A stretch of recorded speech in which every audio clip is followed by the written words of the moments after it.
اغوا، قتل یا پھر کچھ اور، 6 ماہ گزر جانے کے باوجود مظفر گڑھ کے نواحی علاقے خان گڑھ کی 20 سالہ زینب کا کچھ پتہ نہ چل سکا۔ والدین غم سے نڈھال جبکہ پولیس خاموش تماشائی بنی ہوئی ہے۔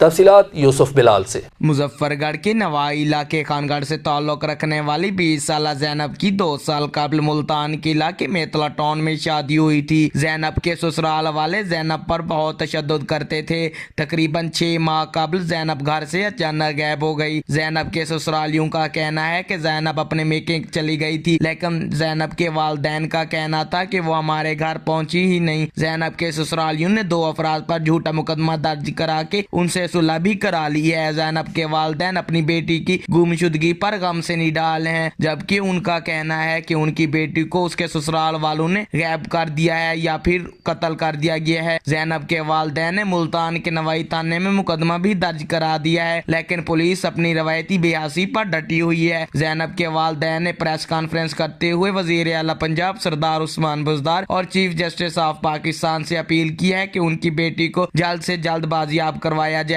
کیمرہ مین محمد نوید کے ساتھ یوسف بلال، سٹی نیوز، مظفر گڑھ۔ ہم لاتے ہیں ٹاپ نیوز، آپ کے فیوریٹ ٹاک شوز اور انلمیٹڈ انٹرٹینمنٹ صرف یوٹیوب پر۔ اگر آپ نے ابھی تک ہمارا چینل سبسکرائب نہیں کیا تو ابھی سبسکرائب کریں اور بیل آئیکن کو کلک کر کے ہماری لیٹسٹ ویڈیوز کے بارے میں اپڈیٹ جانیں۔